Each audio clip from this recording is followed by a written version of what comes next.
Well, good morning, everybody. Listen, camera off today, camera off. I am not turning this camera on right now because I am doing this video from my bed.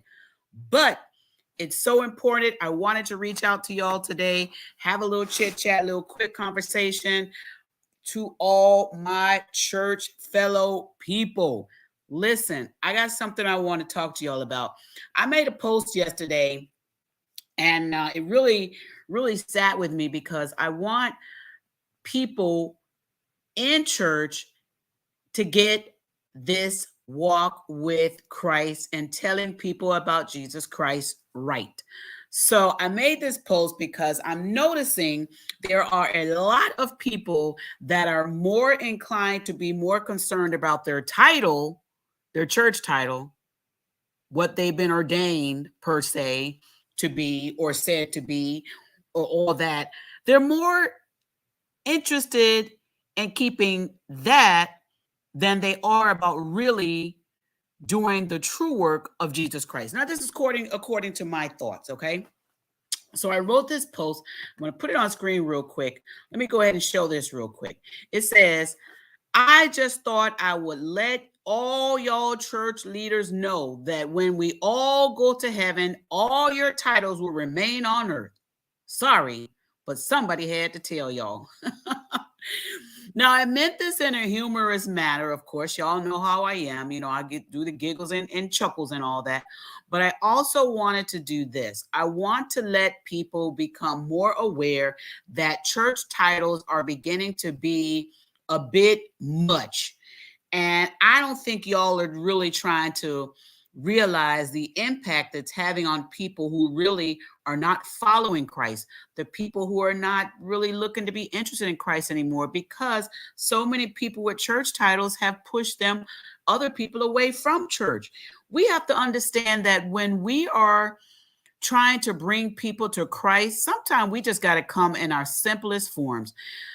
I mean, there's so many people out here coming. I mean, when they introduce themselves, they got so many titles before you even get to their name, their government name.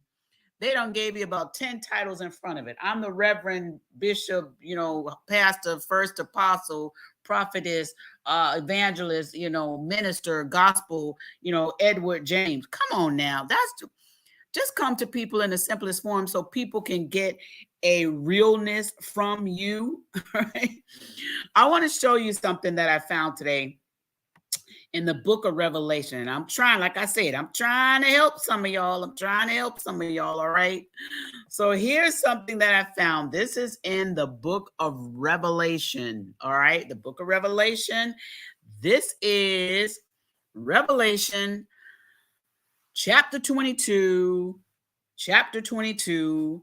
I'm going down here to verse 12. Listen up, all my church people, because this is for you. This is for a lot of you leaders.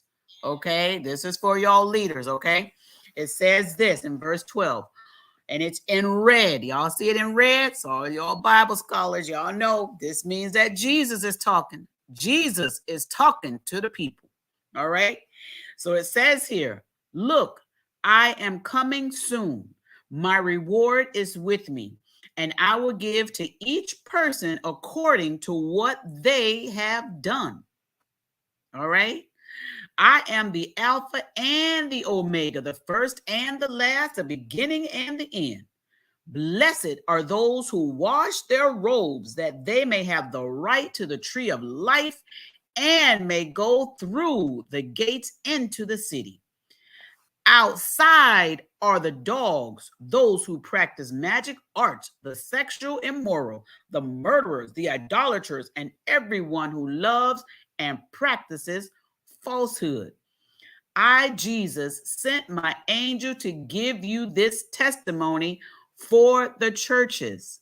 I am the root and the offspring of David and the bright and morning star. All right, I want to give you this key note right here. And this is part of my Bible teaching that I'm going to start doing little short little videos like this to try and help people to get healed and get back into church. And you're right, Holy Spirit, before we can really get people back into church, we really need to start getting people cleaned up who are on the pulpit, because it don't make no sense for us to work so hard, get people to come to church, and then the people who really need the cleansing from the pulpit haven't gotten clean. So what will happen if we bring the people into the church and the people who are on the pulpit have not gotten clean? All they're going to do is just infect and get the people that we brought in the church dirty again. We don't want that. Okay? We don't want that. So what we want is for the church leaders, pastors, preachers, teachers, evangelists, apostles, all the, everybody who have these titles. Y'all saw what I had up there, the title part. Y'all saw that. All y'all that have these titles, all these different titles y'all have, there's so many of them, but all y'all will have the titles. What I want to do is I would love for all of y'all to get it together. Now, I know a lot of y'all may say, well, everyone is not bad, Regina. There are some good preachers. There are some good teachers. There are some good leaders. There are some good evangelists. And yes, there are. But the sad part is it seems to be a greater majority of bad leaders, teachers, pastors, and ministers than the good, because so many people are being infected instead of being affected in a good way. They're being infected with negativity. They're being infected with lies. They're being infected with deception. They're being infected with wrong. They're being infected with everything that's not righteous. Isn't it time that we start being effective to help people to do what is right and to be better examples, to show them what is right and how to be righteous? So again, why are we going to push so hard to get people to come back to church when we haven't cleaned up the church? Y'all know how it is when your family members want to come over to your house and they want to see you. They want to have conversations with you. What do you do when you really love somebody? You want to clean up and make the house look nice, smell nice. You don't want people coming over and seeing your mess. You don't want people being in the mess. And you're right, Holy Spirit. Here's what some people do. They try and hide the mess. They try and spray perfumes to get rid of the bad smell in the house. But eventually, if those guests stay there long enough, and this is what happened when church people, when new members come in, those church members and church leaders, they don't spray a little spray to try and have the church to smell a little better. They don't cover up a little bit of the dirt. They don't stuff the closet with a little bit of their mess. So when the new people, the new members start to come in, they really don't see all of that from the beginning. They have to stay there for a while. And as they stay there for a while, eventually that smell of the odor will get through that fragrance that the church done smelled. All right? Y'all staying with me? Also, what will happen when your guests come over to your home? When your guests stay for a few days, eventually they gonna smell some of what you've been hiding. They're gonna see some of what you've been covering up. And they are actually going to see how you've been really living. Now, this happens in your own home when you have guests that come and stay for a while, stay for a few days. Come on now, y'all know what I'm talking about. Well, here's what happens in church is the same exact thing. We get new members to come into these churches, and if the pastor, the leaders, the deacons, the elders, everybody with titles, everybody, even some of y'all mothers on the front row now, I done talked about some of this. If y'all have not cleaned up and gotten truly righteous, you may look good at that first sight when that member comes in, where everybody's smiling and looking nice. And then the new member coming there and they're like, oh, everybody's so nice here. They're so lovely. It smells nice in here. Everything looks great. But when that member sit there a few days, eventually they're going to see some stuff that y'all been hiding, because fakeness can only last so long. It will be a matter of time before your realness will show through. Now, what we have to start doing in the church, again, like I said, is clean up from the pulpit first. Because if we could get the leaders and people out there, and sometimes pastors have fallen astray, not just pastors, only bishops, archbishops and deacons, pastors, ministers, apostles, evangelists, all of these people, even guest speakers. Sometimes they fall off. They start out right, but then they fall off. You can get back to being a righteous person in a righteous way. All right, before it's too late. And then if you become righteous and do what is right, then you could help the new members that come in to also be righteous and to live a righteous life. Okay, again, back to cleaning up. We have to get pastors, leaders, teachers, evangelists, apostles, everybody, all these titles, whatever the old titles are. We have to get to a place where we do and say what is true. Clean up our acts. Get rid of things that are not right. And again, thank you, Holy Spirit. For those of you who are in these minister positions, if you know that your life is not lining up with your position that you have in church, then politely step down from that position and clean up your life. Clean up your life. Take the time to get your life cleaned up. Don't keep pushing through and still doing the wrong while you're wearing the collar of Christ. Because what you're going to do is you're going to continue to infect other people as they come to your church. And remember, I said earlier in this video, you can only hide your trueness for so long. It will come out. And it's time for pastors and leaders and teachers and everyone who have these minister positions to stop hurting and harming people because you have not gotten your own life together. We've got to be better. We've got to clean up God's house. I know there's a lot that people go through. Pastors, if you need to take a break, take a break. Take a breather. Get yourself together, but don't continue to harm and infect other people because you think you have to get up on that pulpit every Sunday. It's okay to tell your church members, I got to take some time off. I got some things I have to deal with personally. I have some things that I have to fix in my life personally. You don't have to go into the full details of what it is, but if you just simply let them know that you have some things you have to take care of in your life because you don't want to destroy somebody else's life, then please take that time out and do it. Don't let any one of those church members try to push you back into that pulpit before you're ready. Don't do that.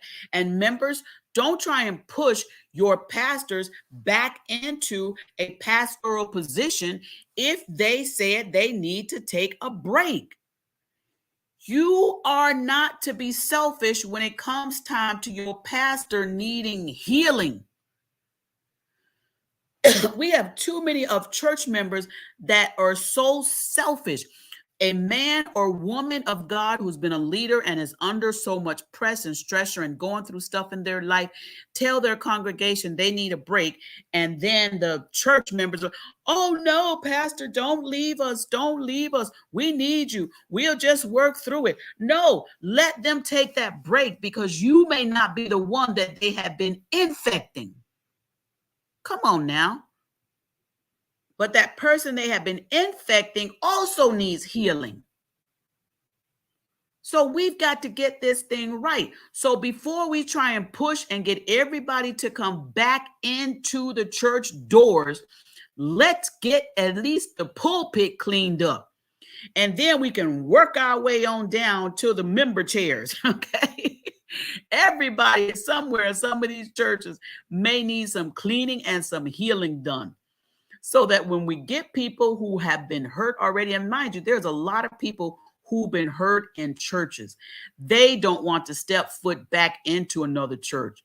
But we have to somehow find a way to help them to get to a healthy place.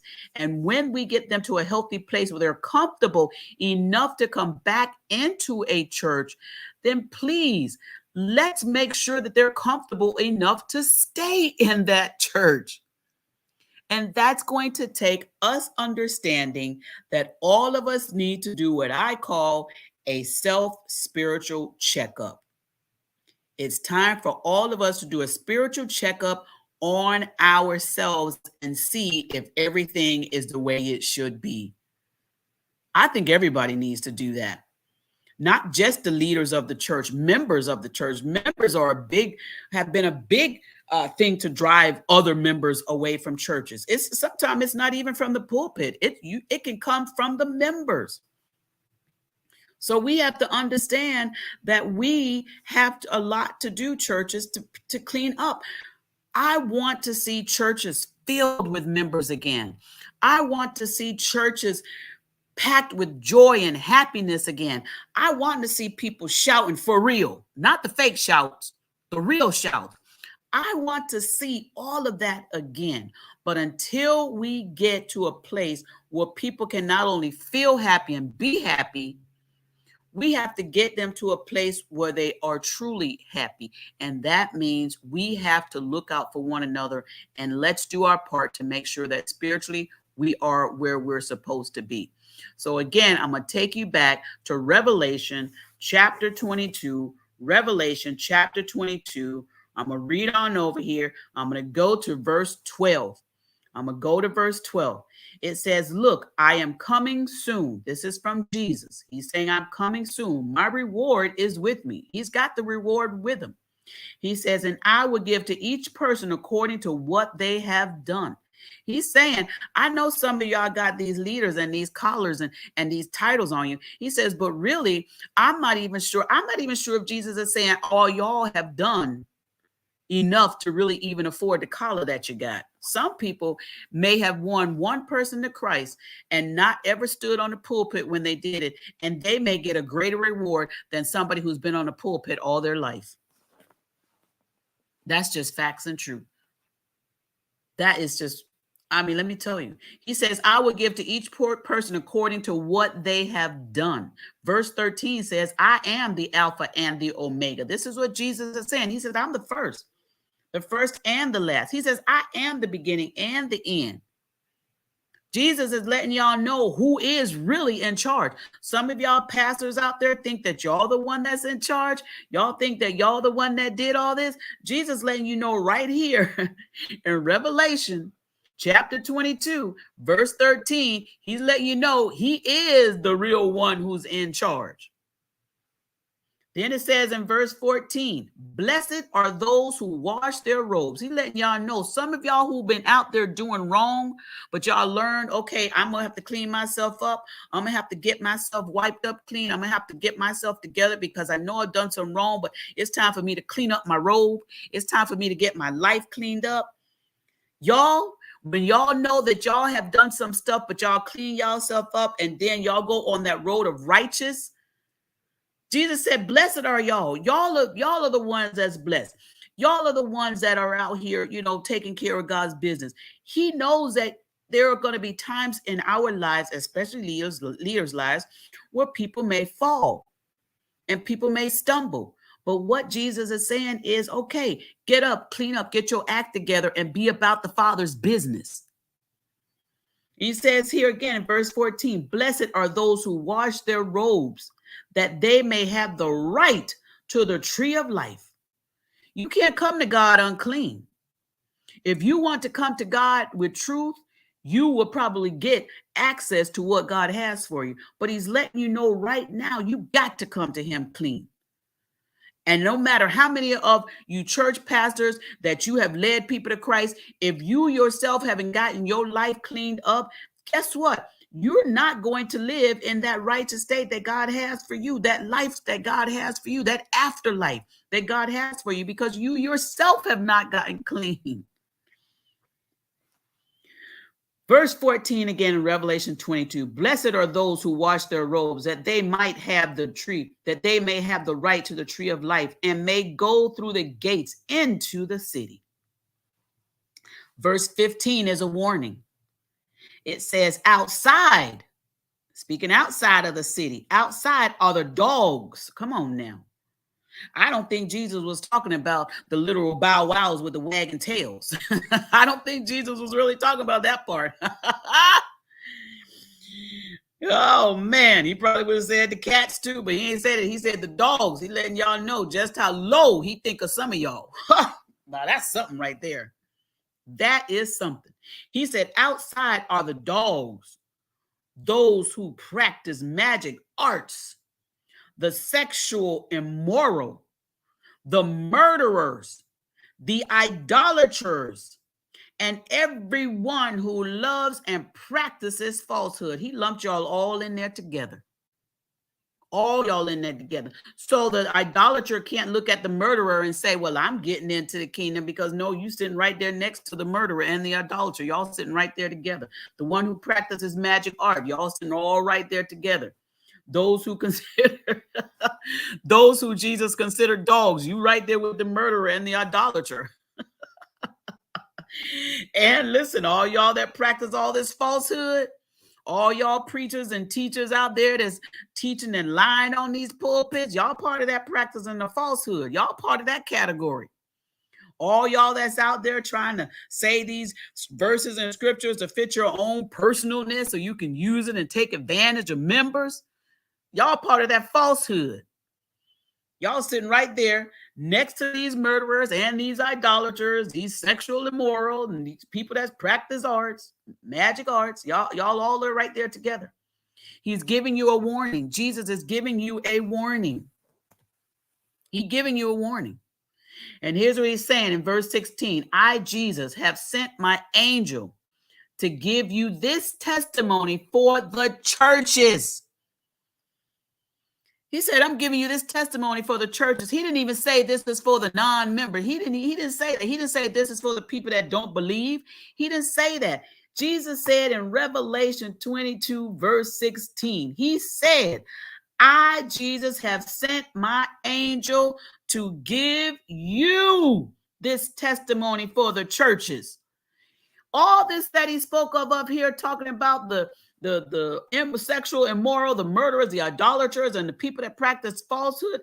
He said this because he wants to talk to the people of the church, to let y'all know, to let y'all be aware. This is for the church folks. So many times the church folks think that Jesus was talking to people outside the church, and oftentimes he was talking about y'all that was right there in the church, because he's trying to get y'all to clean up your act. Y'all so busy looking out the window of the church into the streets and talking about the people on the street, and Jesus sitting right in the pew talking about you, because you don't got your stuff together. So how dare you try and talk about somebody else that's not even in the church when even the church ain't cleaned up? We can't sit here and try and talk about people that's on the street and not and those that are non-believers of Christ. We try and talk about them when we don't even have our act cleaned up in the church ourselves. How dare we? So Jesus is letting you know, get yourselves together. Verse 16 again says, I, Jesus, have sent my angel to give you this testimony for the churches. He says, I am the root and the offspring of David and the bright morning star. He letting you know again at the end of this, he letting you know who he is, so you can stop telling people who you are. It's about time we start letting people know who Jesus is. So all y'all, again, let me just read my little saying to y'all. I just thought I would let all y'all church leaders know that when we all go to heaven, all your titles will remain on earth. Sorry, but somebody had to tell y'all. Let's get our acts cleaned up, people. Jesus is coming back. And I think the sad part about this whole thing is most people that think they're going are going to be left behind. All right. Subscribe to the channel. Let's go ahead and get some more information out here to save some folks. No sense in saving the folks and bringing them to the church if the church ain't cleaned up. So let's start cleaning up the church, y'all. Y'all help me do that. Subscribe to the channel, The Juice Radio and Talk Show. Go on over there to YouTube and subscribe to us today. All right. Thank you for watching. I'll be back for another brief sermon. Bye.